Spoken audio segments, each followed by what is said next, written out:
সমস্ত প্রশংসার একচ্ছত্ব অধিপতির মালিক যে মহান আল্লাহ, শুকরিয়া জ্ঞাপন করে বলি আলহামদুলিল্লাহ। আল্লাহ তাআলার মেহেরবানি হাকিমপুর পশ্চিম পাড়া যুব সমাজ কর্তৃক আয়োজিত আপনাদের সকলের প্রাণের মহব্বতের ভালোবাসার দোয়ায় আজকের এই মাহফিলটি আল্লাহ তাআলা এ পর্যায়ে কবুল করে নিয়েছেন, বলি আলহামদুলিল্লাহ। আরও জোরে বলি আলহামদুলিল্লাহ। আল্লাহ রব্বুল আলামিন হাকিমপুর এই পশ্চিম পাড়ার এই মাহফিলটি শুধু এই মাহফিল এই এলাকার মানুষের জন্য নয়, সারা পৃথিবীর মানুষের জন্য। কি বলেন? শুনলাম করস্থানে মাহফিল হবে, এটা কি সবার জন্য না? সবার। আল্লাহর দিন, আল্লাহর কালাম, আল্লাহর কোরআন সবার জন্য। সুবহানাল্লাহ বলেন। তো এই যুব সম্প্রদায়ের ছেলেরা আজকে বিপদগামী না হয়ে কোরআনের মাহফিল দিয়েছে, খুশি না বেজার? অল্প না বেশি? বলেন আলহামদুলিল্লাহ। আজকের মাহফিলের সমস্ত দুরুদ আর সালাম সৈয়দুল কওনাইন খাতামান নবিয়্যিন আশরাফুল আম্বিয়া সরওয়ারে দু আলম সরওয়ারে কায়নাত মুহাম্মদ সাল্লাল্লাহু আলাইহি ওয়াসাল্লামের উপর আল্লাহ তাআলা বকশে দিন, বলি আমিন। আজকের মাহফিলের সম্মানিত প্রধান অতিথি, সম্মানিত বিশেষ বক্তা, সম্মানিত প্রধান বক্তা, সুদূর ঢাকা থেকে আগত কররব শিল্পী গোষ্ঠীর প্রধান পরিচালক হযরতুল আল্লাহ মুফতি সঈদ আহমেদ সাহেব মাদ্দাজিল্লুল আলী। আমরা ফোনে কথা বলে মঞ্চে উঠেছি, হুজুর রাস্তায় আছেন, চলে আসবেন কিছুক্ষণের মধ্যে ইনশাআল্লাহ। আশাবাদী আল্লাহ তাআলা যেন তার সকল বিপদ আপদ সব কিছু থেকে হেফাজত করে আজকের এই বিশাল মোক্ষম সময় আমাদেরকে যেন তিনি দিতে পারেন। আল্লাহ তাআলার কাছে সকলেই দোয়া করি, বলি আমিন। আরো জোরে বলি আমিন। যার ইউটিউবে, ফেসবুকে, সারা পৃথিবীতে আজহারি সাহেব, মিজানুর রহমান আজহারি সাহেবের নাম শুনেন নাই? যিনি ওনাদের ওয়াজের মধ্যে ওনাদের গজল না গাইলে ওনার ওয়াজই মনে হয় না, এরকম অবস্থা। প্রতিটা ওয়াজে আজহারি সাহেব এদের গজল গায়। সুবহানাল্লাহ বলেন। এই সাইদ আহমদ কলরবের গজল গায়। আজহারি সাহেব বলেন যে আমার সবচেয়ে প্রিয় শিল্পী গোষ্ঠী। সুবহানাল্লাহ। এরা কিন্তু আমাদের দেশের সন্তান, বয়স আমার মতো, কিন্তু মালয়েশিয়া, আবুধাবি, বাহরাইন, কুয়েত বিভিন্ন জায়গায় এরা মাহফিল করে, কলরবের গজল গাইতে যায়। সুবহানাল্লাহ। তো সেই মানুষটাকে আজকের এই যুব সমাজ আপনাদেরকে উপহার দিচ্ছে। এবার বলুন খুশি না বেজার? আরো জোরে বলেন খুশি না বেজার?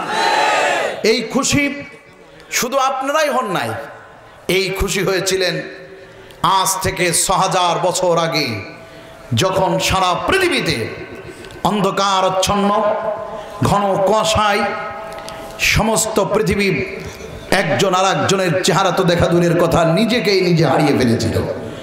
শুধুমাত্র কোরআনের আইন ছাড়া ব্যক্তিগত ব্যক্তিমতার নিজস্ব ক্ষুধাদ্রোহিতায় সারা পৃথিবী যখন অন্ধকারাচ্ছন্নে লিপ্ত হয়ে পড়েছিল, সেই ফ্রাউন, সেই নামচিস, সেই নরাধম ফ্রাউনের সময় এমন একজন মানুষকে আল্লাহ তাআলা উপহার স্বরূপ পৃথিবীতে পাঠিয়েছিলেন। সুবহানাল্লাহ। সেই কথাগুলি আমি কোরআন থেকে আজকে আপনাদের সামনে তুলে ধরবো ইনশাআল্লাহ। মানুষের কষ্টের সময় যদি আল্লাহ তাআলা একটা হাসির কিছু পাঠিয়ে দেন, সেটা সবচেয়ে আনন্দের হয়। সুবহানাল্লাহ বিহামদি। সবচেয়ে আনন্দের হয় না? মুসলমান ভাইরা আমার, বেশি দেরি করব না। কোরআনুল কারীম থেকে আমি আপনাদের সামনে একখানা আয়াত তেলাওয়াত করেছি, সূরাতুস সফ 28 নম্বর পারা।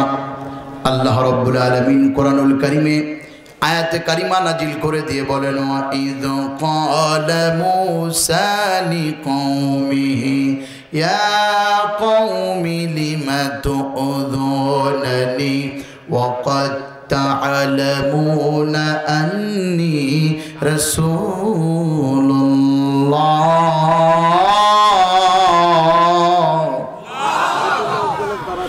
ওয়া ক্বাদ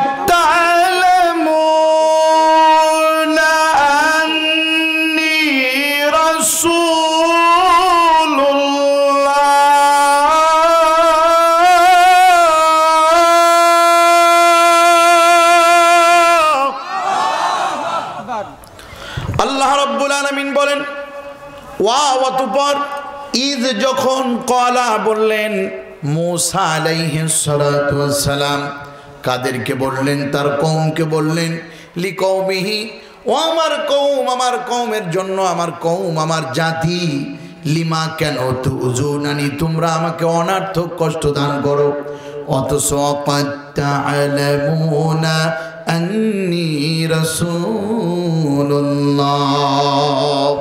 অথচ আমি তো আল্লাহর একজন প্রিয় হাবিব রাসূল, সুবহানাল্লাহি বিহামদিহি, জানার পরেও তোমরা কেন আমারে অনর্থক কষ্ট দিচ্ছ? মূসা আলাইহিস সালাম তার জাতির সামনে এই কথাটুকু বলতে কতটুকু সময় পাড়ি দেওয়া লেগেছে তা কি জানেন? আল্লাহ রাব্বুল আলামিন তার জাতির সামনে একজন মানুষকে, একজন নবীকে, একজন পয়গম্বরকে, মনোনীত প্রার্থীকে দাঁড় করাতে হলে কত বড় সময় পাড়ি দেওয়া লাগে বলেন তো দেখি। কিছুদিন আগে শৈলকুপাতে একটা ভোট অনুষ্ঠিত হলো, পরপর ডাবল মার্ডার হয়ে গেল, হয়েছে কিনা?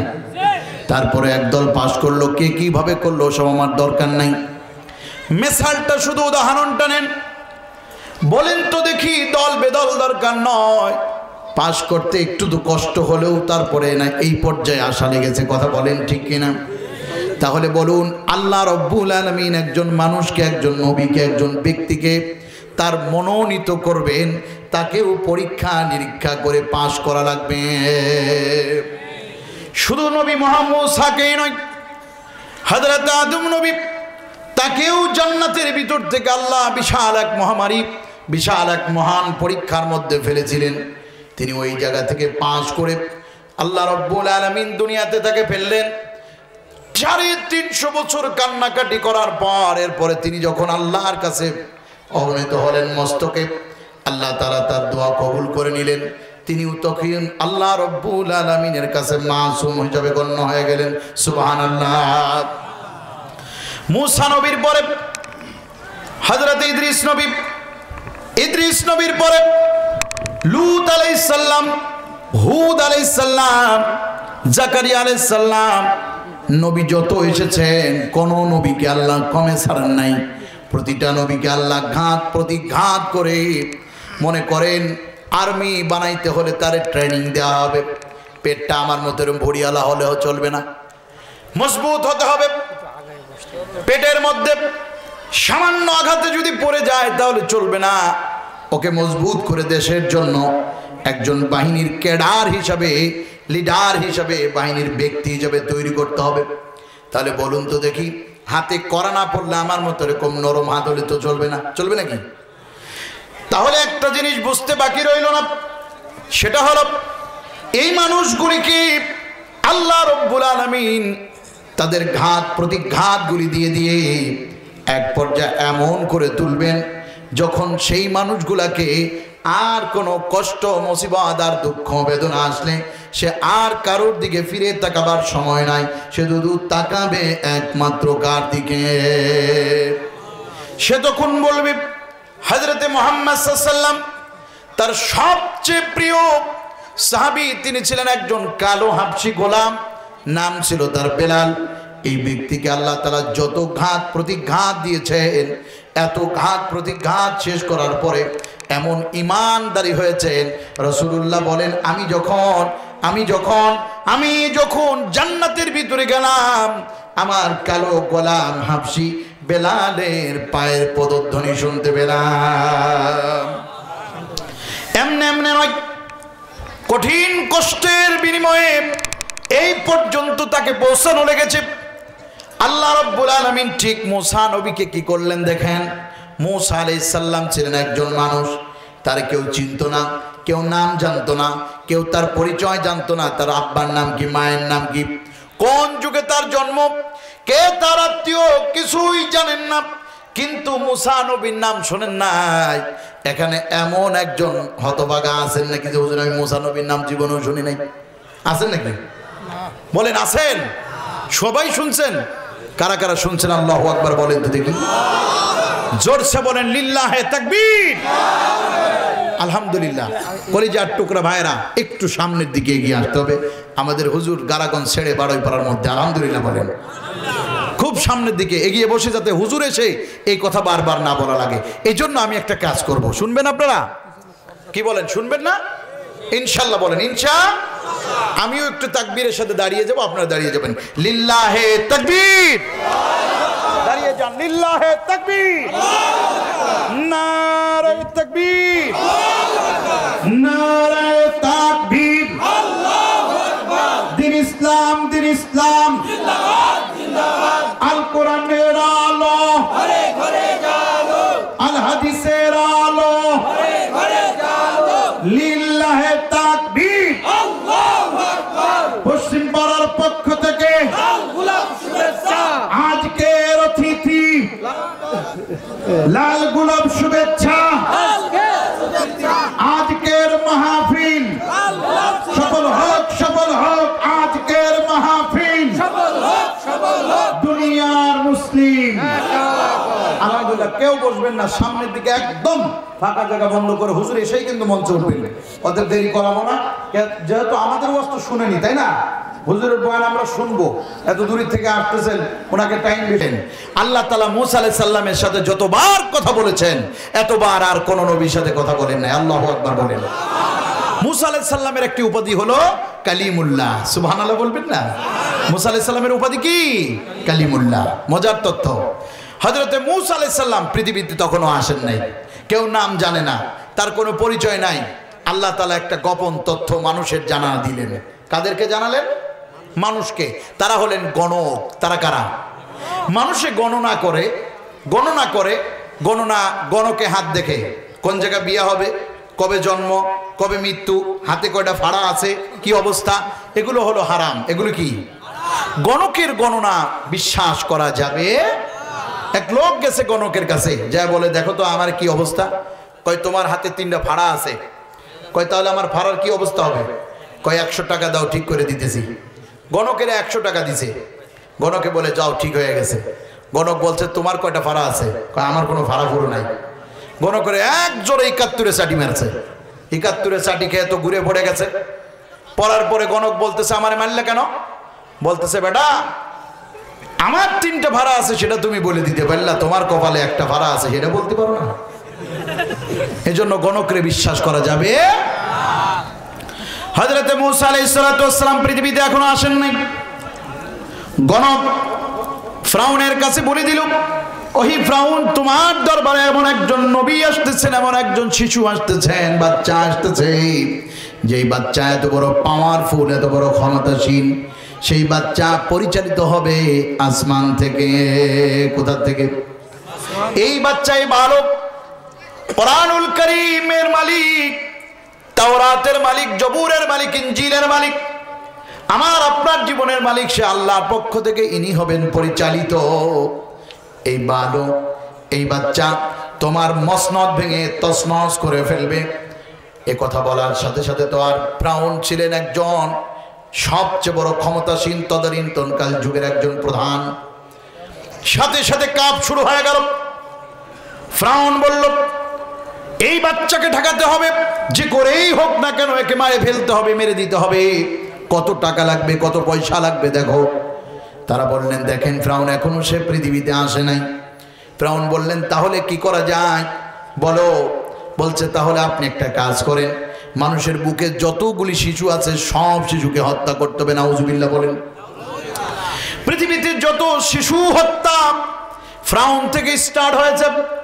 আর এই শিশু হত্যা করা ফিরআউন তাদের নাম লিখে দিয়েছে বিকাশ নম্বর এজেন্ট, একদম ফিরআউনের নামে বিকাশ করা। পৃথিবীতে যত ভ্রূণ হত্যা হবে, শিশু হত্যা হবে, পেটের ভিতরে থাকার বাইরে হোক, সবগুলির গুনাহ ফিরআউনের নামে একবার চলে যাবে। কথা বলেন ঠিক কিনা?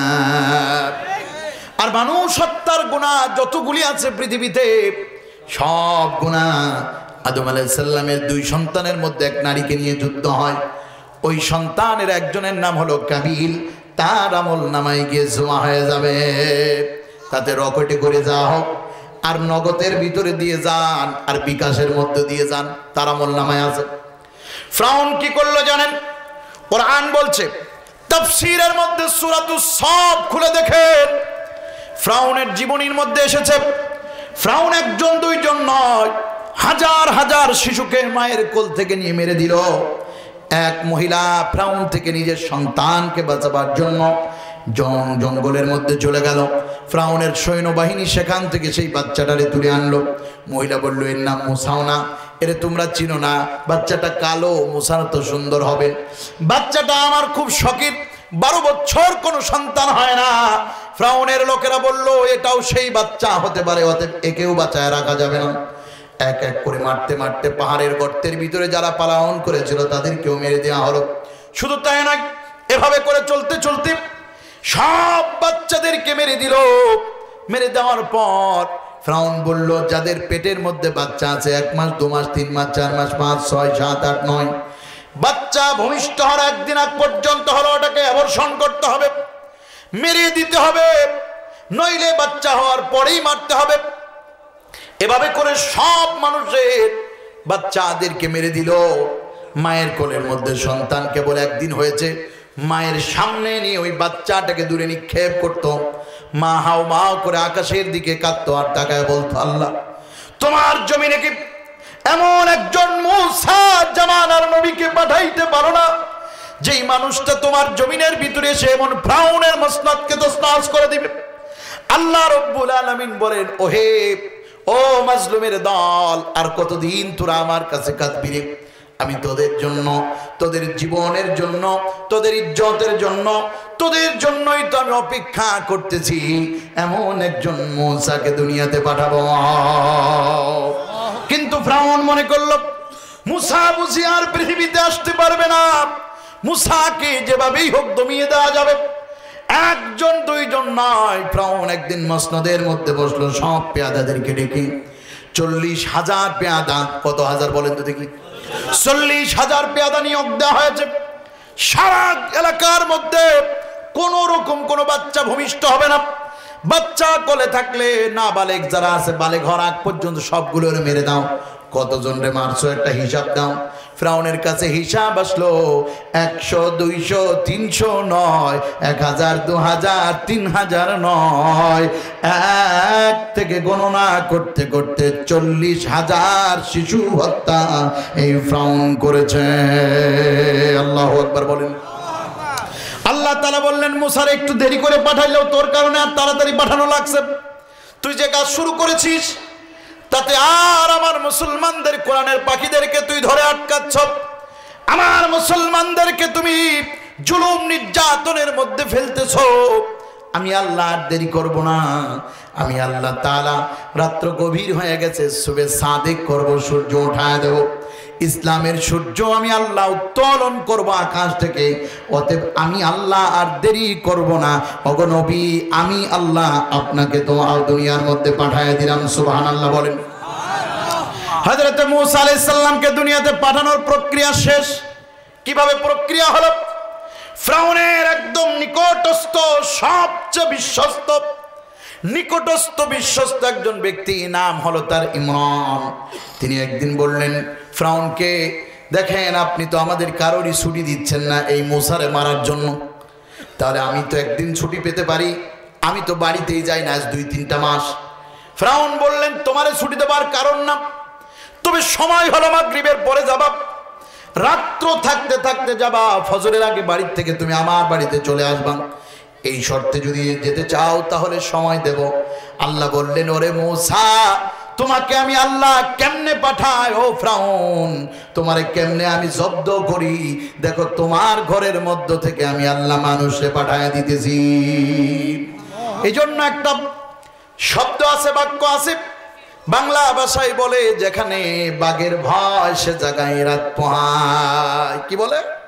যে জায়গা বাঘের ভয় সে জায়গায় নাকি রাত হয়। এখন ফ্রাউন ছুটি দিল ইমরানকে। ইমরান বাড়ি চলে গেল, স্ত্রীর সাথে সময় দিল।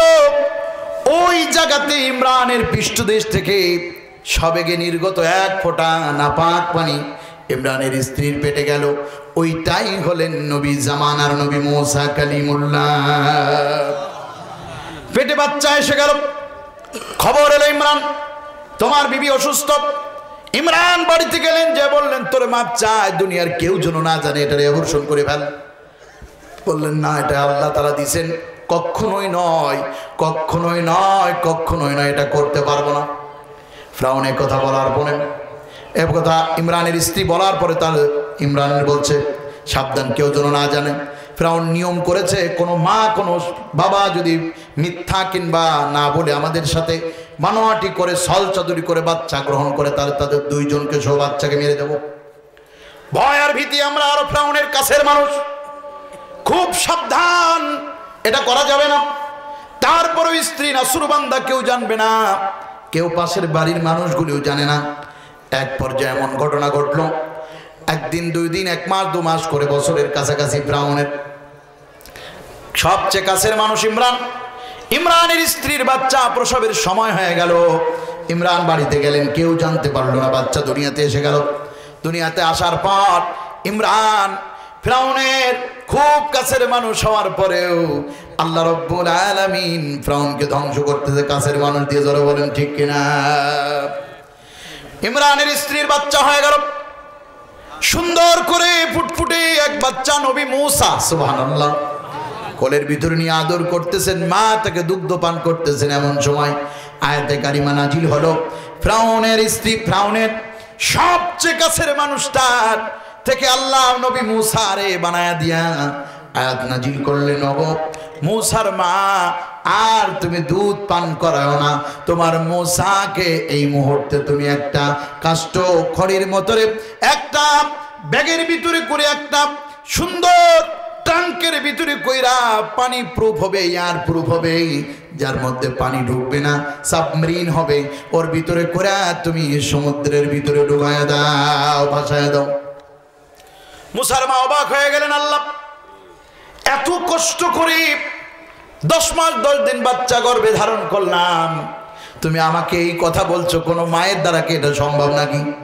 ফিরআউন সে তো আজকে যদি জানতে পারে আমাদের বাচ্চা হয়েছে তাহলে ধ্বংস করে ফেলবে, বেতনাদি তো সব শেষ, মেরেই ফেলবে মোটে কালে। আল্লাহ কেমনে আমরা বাঁচবো? তবে আল্লাহর হুকুম, ও নবী মূসার আব্বা, আপনি মিস্ত্রিদের ডাক দেন, মিস্ত্রিদের দিয়ে একটা সুন্দর বক্স বানান, তার মধ্যে করে এই নবী মূসাকে ভাসায় দিতে হবে।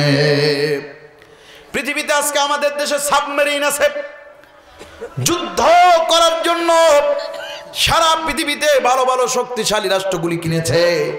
এই সাবমেরিনটা সর্বপ্রথম বানাই হযরত মূসা আলাইহিস সালামের আব্বার মিস্ত্রি। মূসা আলাইহিস সালামের আব্বা বললেন, মিস্ত্রি একটা সাবমেরিন বানাও, একটা সুন্দর বক্স বানাও কাঠ দিয়া। সেটা কাঠের ছিল, সুবহানাল্লাহ। বক্সটা যেন এমন হয় কোন রকম পানি যেন না ঢোকে। এ কথা শোনার পরে মিস্ত্রির বড় খটকা হলো। মিস্ত্রি বলছে, কারণ কি, এটা হবে কেন? পানি ঢুকবে না, এবার কি বক্স? বলছে, হ্যাঁ, কি সমস্যা, কি দেবেন, ওর মধ্যে কি থাকবে বলেন, আমার শোনা জানা থাকবে নাকি? কয়, তোমার ওটা জানার দরকার নাই, কারণ জানালেই তো জেনে যাবে। এবার নবী মূসা আলাইহিস সালামকে ওর মধ্যে শোনানোর জন্য নিজের হাত দিয়া এত সুন্দর করে মানান করে বক্সটা বানানো হলো। নবী মূসার জন্য পারফেক্ট একটা বক্স বানায়া একটা সুন্দর সমুদ্রের মতো ভাসমান একটি ভাসানো সুন্দর একটি বক্স তৈরি করা হয়ে গেল। নবী মূসাকে আল্লাহ অর্ডার করলেন, বক্সের মধ্যে রেখে দাও। সুবহানাল্লাহ বলেন। মূসা আলাইহিস সালামের মা নবী মূসাকে শেষবারের মতো একটি সাদা তোয়ালের ভিতরে শোয়ালেন, কোলের ভিতরে নিলেন, বুকের মধ্যে শেষবারের মতো জীবনের শেষ দুধ পান করালেন। মূসা আলাইহিস সালামের মা চোখের পানি ছেড়ে দিয়ে কাঁদতেছেন, আর আল্লাহ তাআলাকে বলছেন, আয় আল্লাহ তাআলা, আমি কখনোই কোনো ইতিহাস শুনি না, কোনো ইতিহাসে পড়ি নাই, তুমি কোন নবীকে তুমি এভাবে কোন মানুষকে পরীক্ষা করেছো আমি জানি না। তবে আমাকে তুমি কোন পরীক্ষায় ফেললা যে আমার কলিজার টুকরাকে, আমার দুগ্ধ পোষ্য শিশুকে আমার কোল থেকে তুমি সমুদ্রে ভাসায় দিতে বলছো? আল্লাহ বললেন, আমি অর্ডার করেছি, হুকুম করেছি, শিরোধার্য। নবী মূসা আলাইহিস সালাতু ওয়াস সালাম তাকে ওই বক্সের মধ্যে শেষবারের মতো পেট পুড়ে দুধ খাওয়া বক্সের মধ্যে শোয়া দিলেন। বক্সটা ভাসায় দিবেন নবী মূসার আব্বা ইমরান। বক্সটা যখন ভাসাতে যাবেন ভাবতেছেন, আমি যদি বক্সটা নদীর মাঝখানে ভাসাই, লোকেরা দেখে ফেলতে পারে নদীর কূলে দেব, তারপরে লোকগুলো দেখে দেব কেউ আমাদের দেখে নাকি। ইমরানের স্ত্রী মুসা আলাইহিস সালামের মা আঁচল পেরে আল্লাহ রাব্বুল আলামিনের কাছে দোয়া করলেন, আয় আল্লাহ তাআলা, এই আঁচলের কসম তোমার কাছে দোয়া করি, আমার নবী মুসা আমার কলিজার টুকরা যারে 10 মাস 10 দিন পেটে ধারণ করলাম, এই নবী মুসাকে তুমি আমার থেকে হারায়া দিও না। যার জন্য তুমি জন্মের 6 মাস আগে বুকের ভিতরে তুমি দুগ্ধ গরম করে রেখেছো, যত হিট হোক না কেন তাও তার জন্য পারফেক্ট থাকবে খাবারটা, যত গরম পড়ুক না কেন তার জন্য পারফেক্ট থাকবে, যত শীতে মানুষ জমে যাক না কেন মায়ের স্তনের দুধ কখনো গরম করে বাচ্চারে খাওয়ানো লাগে না। আল্লাহু আকবার বলেন। কি যে এক ফ্রিজের ব্যবস্থা করেছেন যেটা হট এন্ড কুল, সুবহানাল্লাহ, গরম এবং ঠান্ডা, সুবহানাল্লাহ। বাচ্চার প্রয়োজন যেভাবে সেইভাবে তিনি তৈরি করেছেন, সুবহানাল্লাহ। এটি যিনি তৈরি করলেন তিনি কে? মুসাকে পাঠালেন তিনি কে? আল্লাহ। কোরআনুল কারীম বলছে সেই মুসা তার জাতির সামনে বলছেন, وَإِذْ قَالَ مُوسَى لِقَوْمِهِ يَا قَوْمِ لِمَ تُؤْذُونَنِي وَقَدْ تَعْلَمُونَ أَنِّي رَسُولُ اللَّهِ। আল্লাহু আকবার বলেন। হযরত নবী মুসা আল্লাহ রাব্বুল আলামিনের কাছে ফরিয়াদও জানান নাই, কোনো কথাও বলেন নাই, তখন আল্লাহ কথা বলতেন না। নবী মুসাকে কেউ চিনতেন না। আল্লাহ রাব্বুল আলামিন নবী মুসা আলাইহিস সালাতু ওয়াস সালামকে এত বড় পরীক্ষার ভিতরে ফেলেছেন। এত বড় পরীক্ষা আর কোন নবী বা পড়েছে বলেন তো দেখি? নবী মুসা আলাইহিস সালামকে তার আব্বা নদীর কিনারায় নিয়ে যখন রেখে দিলেন, সাথে সাথে আল্লাহ রাব্বুল আলামিন নবী মুসাকে একটা ঢেউ দিয়া নদীর মাঝখানে নিয়ে গেলেন। জোরে বলেন সুবহানাল্লাহ। নারে তাকবীর। প্রধান বক্তার আগমন, প্রধান বক্তার আগমন, লিল্লাহে তাকবীর। দিন ইসলাম জিন্দাবাদ লিল্লাহে তাকবীর। প্রিয় হাজিরিন, কোনো চিন্তার কারণ না, আমাদের কলিজার টুকরা প্রধান বক্তা আমার ভাই উপস্থিত হয়ে গেছেন, অতএব আলহামদুলিল্লাহ বলতে পারি। বলেন আলহামদুলিল্লাহ। কষ্ট হচ্ছে আপনাদের? ইনশাআল্লাহ উনি একটু রেস্ট নেবেন, চলে আসবেন, কষ্ট নিয়েন না। মজার তথ্য হলো নবী মুসাকে কিভাবে নেওয়া হলো জানেন? আপনারা সাধারণত জানেন কোনো একটি জিনিস যদি সমুদ্র কিংবা পানির জোয়ারে, পানির যদি স্রোতে ভাসিয়ে দেন, জিনিসটা যেদিক স্রোত সেদিকে যাবে। মুসা আলাইহিস সালামকে নিয়ে যাওয়া হলো উল্টা দিকে। জোরে বলেন সুবহানাল্লাহ। উল্টা দিকে নিতে পারেন যিনি, তিনি কে? আরো জোরে আল্লাহ। মুখটা খুলে বলেন কে? আমার আপনার মালিক কে? আমার আপনার সৃষ্টিকর্তা কে? বিধানদাতা কে? সব কিছুর মালিক কে? চিল্লায় বলেন আল্লাহু আকবার। মজার তথ্য হলো নবী মুসাকে বাসাইতে উল্টো পথের দিকে ফিরআউনের বাড়ির দিকে নিয়ে যাচ্ছে। বাড়ির কাছাকাছি পৌঁছাতে ফিরআউনের স্ত্রী বসেছিলেন। দুইজন বসে বসে গল্প করছেন। ফিরআউনের স্ত্রী বলছেন, ওগো ফিরআউন, তাকা দেখেন তো, ওই দেখা যায় নদীর ভিতরে কোনো একটা জিনিস মনে হচ্ছে বেশি বেশি আসতেছে রে ফিরআউন। ফিরআউন বলছে, আমি তো দেখতে পাচ্ছি না, আমার চোখে তো আসে না। কই তুমি কেমনে দেখবা? তুমি তো আল্লাহর উপরে জুলুম করো, ইসলামের উপরে জুলুম করো, মুসলমানদের ইমানদের উপরে জুলুম করেছো, তুমি শিশুদের উপরে জুলুম করেছো। অতএব তোমার জালেমদের চোখ কখনো আল্লাহ পর্যন্ত পৌঁছায় না। এই জন্য কোরআন বলছে, ওয়াল্লাহু লা ইয়াহদিল কওমান যালিমিন। আল্লাহু আকবার বলেন। মজার তথ্য, মুসা আলাইহিস সালাম যখন ফিরআউনের হাতের ভিতরে আসলেন, ফিরআউন তখন দেখলো একটা খুলে এক সত্য সুন্দর এক শিশু। অবাক হয়ে গেছে। কয়, আসিয়া, এই শিশুটারে আমরা বাচ্চা বানায় নি। কয়, বাচ্চাটা কোত্থেকে গেল তা জানি না, আবার তুমি বাচ্চা বানাবা, কি হতে চাও? কয়, আমি এর আব্বা হই, কারণ আমাদের তো কোনো সন্তান হয় না, আর তুমি ওর মা হয়ে যাও। আল্লাহ বলছে, ওরে ফিরাউন, তুই কেমনে আমার নবীর আব্বা হবি? এটা কি সম্ভব নাকি? দাঁড়া, তোরে দেখতেছি। কিছু সময় পরে ফিরাউনের হাতের ভিতরে মুসা নবী কাঁদতে শুরু করলেন। এবার ফিরাউন বলছে, তাহলে মুসারে খাবার দাও, খাইতে দাও। কে দুধ খাওয়াবে? আসিয়া তো দুগ্ধ বৎসর মতো নয়, দুগ্ধ দাত্রী নয়। আসিয়া বললেন, আমার স্তনে তো দুধ না, আমি তো কারো মা হতে পারি নাই। আমার এই এলাকার মধ্যে কোন মা আছো, মুসাকে একটু দুধ পান করাবা, আমি তারে ভাতা দিব, থাকতে দিব, খাইতে দিব, সিকিউরিটি দিব। আল্লাহ তাআলা তাকে এমন এক ব্যবস্থা করলেন, কোন মানুষের স্তনে মুসা আঘাত দিলেন না, গাল দিলেন না। কিন্তু এখন এক পর্যায়ে হযরত মুসার মাকে আনা হলো ফিরাউনের দরবারে। মুসা আলাইহিস সালাম মায়ের স্তনের মধ্যে মুখ দেওয়া তো দূরের কথা, কোলের ভিতরে যাওয়ার সাথে সাথে মুসা আলাইহিস সালাম ঘুমায় পড়লেন। ফিরাউন বললেন, মুসা, তোমার এটা হলো দুধ মা, আসল মারে কি বানায়? আর আমি হলাম তোমার বাপ, আর আমার স্ত্রী তোমার মা, অতএব তোমার চিন্তা নাই, ও মুসা তোমারে খাওয়াবে, দুধ খাওয়াবে। এবার মুসার মা কান্দে আর বলছে, সিজদায় পড়ে গিয়ে, আল্লাহ তাআলা, তুমি যে পারো তার প্রমাণ আমি নিজেই। কারণ যেই শিশুটাকে তুমি বুকের মধ্য থেকে কেড়ে নিয়ে ওই সমুদ্রের ভিতরে ছেড়ে দিতে পারো, সেই শিশুকে আবার জোয়ারের উল্টা পাশের দিকে নিয়ে ওই ফিরাউন বাগের বাড়িতে উঠায়া আবার ফিরাউনের বাড়ি আমারে এনে তুমি লালন পালন করাচ্ছ সেই শিশুকে, আমি বুঝতে পেরেছি আমার মুসাকে দুনিয়ার কোনো মানুষ ক্ষতি করতে পারবে না।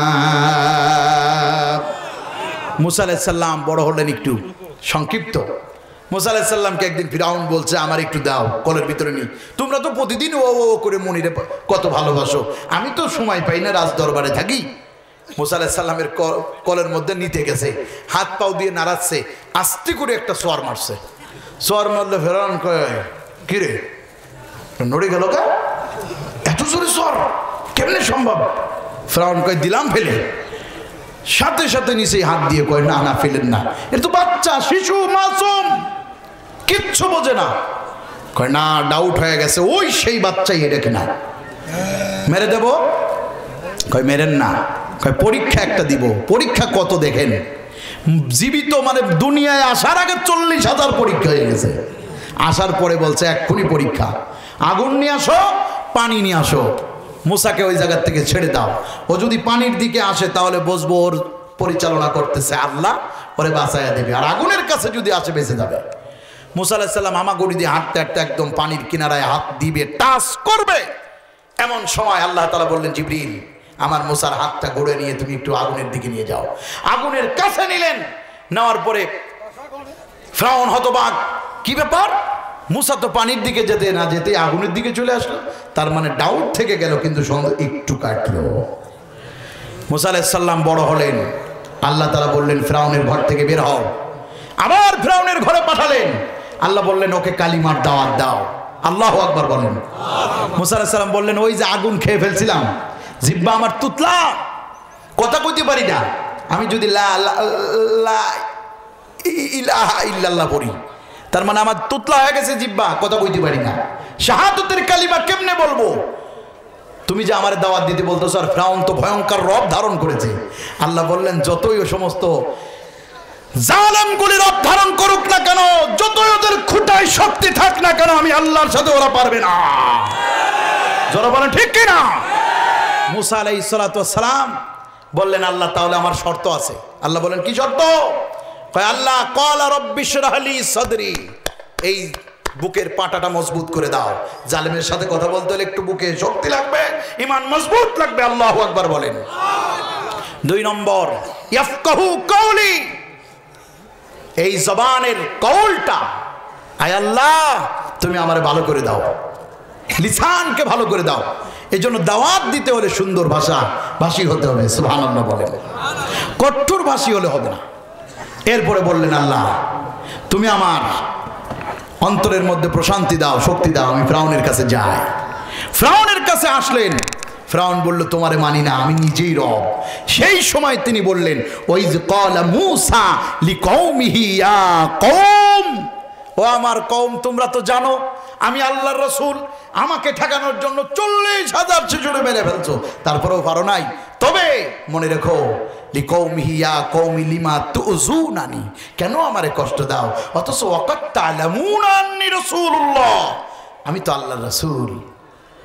ফালাম্মা যাগু আযাগাল্লাহু কুলুবাহুম, আল্লাহু লা ইয়াহদিল কওমাল ফাসিকিন। আল্লাহ রাব্বুল আলামিন কওমে ফাসিকদের কখনো হেদায়েত দিবেন না। ফিরআউনকে তারা কষ্ট, মুসা আলাইহিস সালামকে তারা যতই কষ্ট দিক না কেন, মুসা আলাইহিস সালাম কখনোই ঘাবড়ান নাই, ঈমান কখনোই তিনি ছেড়ে দেন নাই। এখন বলেন তো দেখি, যতই কষ্ট আসুক না কেন, যত বিপদ আসুক, ঈমান ছেড়ে দেওয়া যাবে না? মানুষের যা বলে বলুক, ঈমান ছেড়ে দেওয়া যাবে না। এখন আপনাদের উপরে একটা মহামারীর রূপ ধারণ করেছে। মহামারীটা হলো এলাকার মধ্যে কয়েক লক্ষ টাকা দিচ্ছে, 1 লাখ, 1.5 লাখ, 2 লাখ, কেউ নাকি 30,000 টাকা নিচ্ছে। নেওয়ার পরে নিজে ঈমান ছেড়ে দিয়া খ্রিস্টান হয়ে যাচ্ছে। এই যে শৈলকুপা থানা দুধসর ইউনিয়ন, নাম শুনেছেন? কয় নম্বর ইউনিয়ন? 14 নম্বর দুধসর। চাঁদপুর এলাকার ভিতরে অনেক মানুষ খ্রিস্টান হয়ে গেছে, খ্রিস্টান হয়ে গেছে, তারা ঈমান হারা হয়ে গেছে। তাদের কাছে যাবেন, আপনি বলবেন কেন খ্রিস্টান হলাম, তারা আপনার উল্টো হাদিস বুঝায় দেবে। অথচ আমি তাদেরকে বললাম, কোটি কোটি বিলিয়ন মিলিয়ন টাকা যদি দাও, একবার আল্লাহর বিপক্ষে যদি ঈমান নিয়ে যেতে বলো, তাও যাব না। যেভাবে আছে এইভাবেই থাকতে রাজি। যত কষ্ট আসুক না কেন, আল্লাহর বিপক্ষে ঈমান নষ্ট করতে পারবো না। হাজার হাজার মানুষ বাংলাদেশে 2021 সাল পড়েছে, এর আগ পর্যন্ত জরিপ করে দেখেন 2020 সালে কত হাজার মানুষ বাংলাদেশে খ্রিস্টান হয়ে গেছে। হাজার হাজার মানুষ খ্রিস্টান হয়ে গেছে একটু লোভের জন্য। কিসের জন্য? একটু লোভের জন্য 30,000 টাকার বিনিময়ে মানুষ খ্রিস্টান হয়। চিন্তা করেছেন? আমি ওদের জিজ্ঞাসা করলাম, খ্রিস্টান হয়ে কি করে? কয় হুজুর, খ্রিস্টান বানায় কেমনে জানেন? বললাম কেমনে? ওদের লুঙ্গি উঁচু করে, পিছনে একটা সিল মারে। কথাগুলো হাস্যকর নয়। একটা সিল মেরে দেয়, আর জীবনেও সিল উঠবে না। ট্যাটু সেকেন্ড, ট্যাটু হাতে ট্যাটু আঁকায়, দেখেছেন আপনারা? ট্যাটু কখনো উঠে না। এখন আবার ট্যাটু উঠানোর জন্য শর্ট তৈরি হয়েছে, শর্ট দিয়ে দিয়ে ট্যাটু উঠাচ্ছে। ওই ট্যাটু আপনি যত উঁচু করেন, যত ঘষেন, হাতের চারা দিয়ে চামড়া উঠাই ফেলবেন, ট্যাটু উঠবে না। ওই ছিল ওদের মেরে দেয়।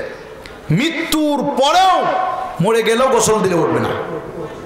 মানে একদম কিয়ামতেও যেন ওরা ফিরআউনের দলভুক্ত হয়ে ওঠে, এই নিয়ম করে দিচ্ছে। প্রিয় হাজিরিন, একটা মজার তথ্য নিয়ে আলোচনা স্টার্ট হয়েছিল, তারপরেও আমাদের আলোচনা এখন চলবে না। কেন? আমাদের মেহমান চলে এসেছেন, ঠিক কিনা? মেহমানের জন্য আমরা অপেক্ষায়। যতই আলোচনা থাক, মেহমানের জন্য আমরা অপেক্ষায়। সুবহানাল্লাহ বলেন। আমরা চাই মেহমানের আলোচনা শুনতে, ইনশাআল্লাহ। আল্লাহ যদি কখনো তৌফিক দান করে। তারপরে যে 19 তারিখ নাকি আমাদের ঈদগাহ ময়দানে, যেখানে আমাদের দাদা দাদি, আপনাদের দাদা দাদি, আত্মীয় স্বজন, পিতা মাতা, আমাদের কলিজার টুকরারা শুয়ে আছে। আমি খুব খুশি হয়েছি গ্রামে এসে। আমি যখন শুনলাম 31 তারিখ আমাদের কলিজার টুকরারা রবিবার ওরা আয়োজন করতেছে ময় মুরব্বীদের জন্য, গোরস্থানের সাহিত্য স্বজনদের উদ্যোগে, মাশাআল্লাহ। কিন্তু ঘটনা হয়ে গেছে, সাহিত্যদের স্বজন তাদের উদ্যোগে আয়োজিত এই জায়গায় আপনারা যাবেন, দাওয়াত থাকলো, আলোচনা শুনবেন। আলোচনা শোনার দরকার, কবরের কথা মনে পড়ার দরকার। অন্তত কেউ, অনেকে আছে ভয়তে কবরস্থানে যায় না। এরকম গ্রামে ছিল না 2-1 আছে না? 2-1 থাকে, ভয়তে কবরেই যায় না, গোরস্থানের পাশ দিয়ে যায় না, এরকম লোক থাকে। যাবেন, অন্তত এই ওসিলাই তো গোরস্থানের পাশে যাওয়া হবে। কি বলেন? এখানে দাওয়াত থাকলো, যাবেন।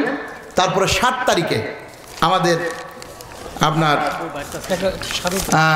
এটা 7 তারিখে যে দক্ষিণ পাড়া মাহফিল, যাবেন। প্রোগ্রামগুলোতে বসবেন। দুনিয়া আখিরাতের কল্যাণ আল্লাহ আমাদের সবাইকে দান করুন, বলেন আমিন। আখিরু দাওয়ানা আনিল হামদুলিল্লাহি রাব্বিল আলামিন। আসসালামু আলাইকুম ওয়া রাহমাতুল্লাহি ওয়া বারাকাতুহু।